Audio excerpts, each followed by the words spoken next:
Conversation in the Oval Office declaring the swine flu national emergency. Friday night, October 23rd. Obama. Do you know why I waited until tonight to sign this thing? Obama advisor. Of course, sir. It's the weekend. I don't want my announcement to hit too hard. I'm not all that happy about going ahead with this. But you'll do it. The news will land soft over the weekend, and by Monday it'll hopefully be a fait accompli. The CDC gave you cover yesterday. Yes. That statement they made. That's many millions of people in the U.S. have swine flu. Where the hell did they get that from? Pulled it out of their ass. Plus, the day before, CBS ran a piece about how numbers of swine flu cases have been greatly overstated. The CDC was plenty pissed about that. They wanted to hit back. So what does this statement of national emergency really mean? For one thing, it makes U.S. look more involved. It makes you more presidential. It gives the CDC more clout. I'm not ready to say that everyone in the U.S. has to take the vaccine. We wait and see. Maybe next week or next month we could lower that boom. The truth is, swine flu is a mild disease. Hell, the nasal spray vaccine? It actually spreads the virus everywhere. Part of my declaration of emergency implies that anyone in the country can get the vaccine for nothing. Hopefully, we can tie that to the national health care plan in some way, and get a goddamn bill passed. We have to watch for reports of injury and death from the vaccine. Put a lid on that. But hell, if the CDC can say many millions of Americans have swine flu, they can bullshit their way out of a lion's cage. Deaths. This deal with hospitals setting up separate tents outside to give people vaccine and drugs. It's to separate the infected people from patients in the hospital. Is there a hint of quarantine here? Hell no. That's all I need.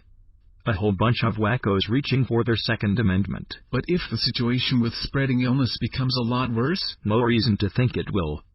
If that happens, we can try out quarantine here and there.